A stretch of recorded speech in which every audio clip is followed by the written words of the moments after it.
আসসালামু আলাইকুম। আশা করি সবাই ভালো আছেন। আলহামদুলিল্লাহ আমরা অনেক ভালো আছি। তাই চলে আসলাম প্রতিদিনের মতো নতুন একটি ব্লগ নিয়ে।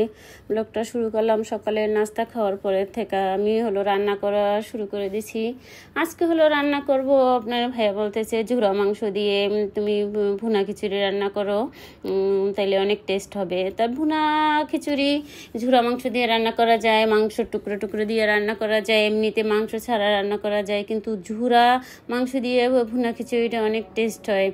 আর যদি থাকে সাথে মুগ ডাল বা মাসকলাই ডাল। ভুনা খিচুড়ি রান্না করা হয়ে গেছে।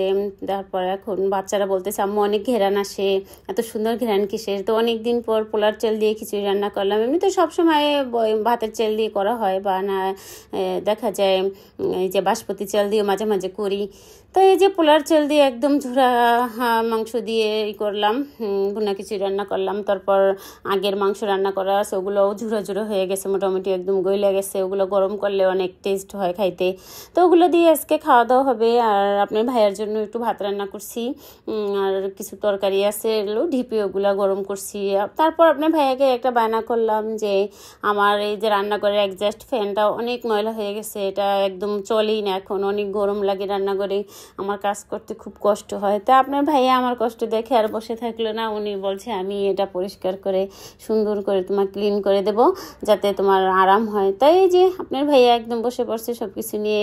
গামলার ভিতরে ক্রাশিন, চাকু, অনেক কিছু দেখেন ন্যাকড়া নুকড়া নিয়ে সে মানে করেন কাজের থেকে বেশি হলো সব কিছু নষ্ট করতেছে আর কি, এরকম একটা অবস্থা। ওনার তো এই সমস্ত কাজ করার অভিজ্ঞতা কম, তারপর উনি সাহস করে নিয়েছে, আমি তাতে অনেক খুশি যে উনি আমার কষ্টটা বুঝতে পারছে। যে রান্নাঘরে মহিলারা যখন রান্না করে আর গরমটা যদি না বেরোইতে পারে, অনেক গরম লাগে রান্নাঘরে, কাজই করা যায় না আর কি, মন বসে না। আর এই ফ্যানের কারণে আমি রান্নাঘরে কিছু বানাইতেও পারতেছি না। দেখা যায় সন্ধ্যার পরে অনেক কিছু নাস্তা সবসময় বানাইতাম, আর এখন দেখা যায় গরমের কারণে আমি সন্ধ্যার পরে চুলার পরেই ঢুকতে ইচ্ছা করে না, এরকম একটা অবস্থা হয়েছে।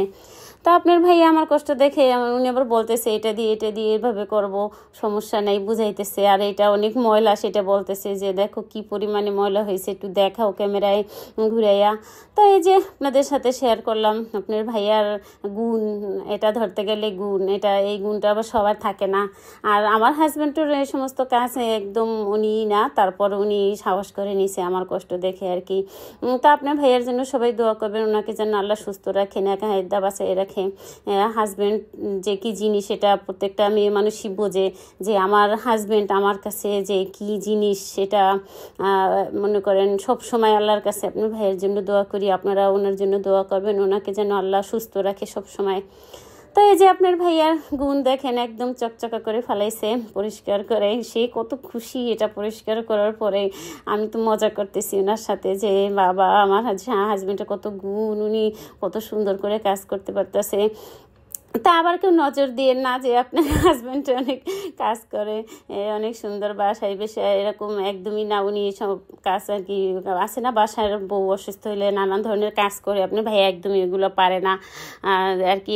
এইটা আমি যেহেতু পারবো না, এই জন্য আর কি উনি এইটা করে দিয়েছে আর কি, এরকম আর কি। তাই যে আমার মেয়ে আবার ওর বাবা কী করছে, ছোটো মেয়েকে কুচিনি দিয়ে গেছে, বলছে তুমি গিয়ে নিয়ে আইসো। তাই বড় মেয়ের আজকে পড়া নাই বাইরে, আমি ছোটো মেয়েকে ভাইয়া দিয়ে গেল, আমি আবার ওকে নিতে আসলাম। আর আপ ডাউন রিক্সা নিয়ে আসছি, ওটাতে আবার চলে যাচ্ছি বাসায়। তাই এই যে দেখেন বাইরে প্রচুর পরিমাণে গরম, এত গরম পড়তেছে। কোরবানির আগে অনেক ঠান্ডা ছিল, আর এখন অনেক গরম। এমনিতে গরুর মাংস খায় মানুষ, সেই গরম, আবার এমনি তাপ ওদারের গরম। তাই এই যে রিক্সা থেকে নেমে বাসায় উঠে পড়লাম। মেয়ের দেখেন ব্যাগ, সে আবার ব্যাগ চেঞ্জ করছে, স্কুল ব্যাগটা পরিষ্কার করার জন্য রাখছি, পরে ওটা আপা ধুয়ে দিচ্ছে সুন্দর করে। এখন ও আবার আমার একটা হ্যান্ডব্যাগ নিচ্ছে যে আম্মু এটাতে আমি কোচিংয়ে বই নিয়ে যাবো আজকা থেকে। সে অনেক খুশি এই ব্যাগটা পেয়ে।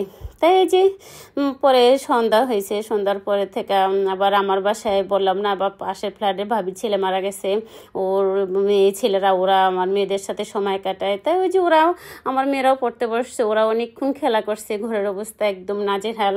ওরাও আবার দুই বোন পড়তে বসছে, একজনের ড্রয়িং করতে বসাই দিছি আর একজন লিখতেছে। তো এই যে সবাই ভালো থাকবেন, সবাইকে আল্লাহ হাফেজ।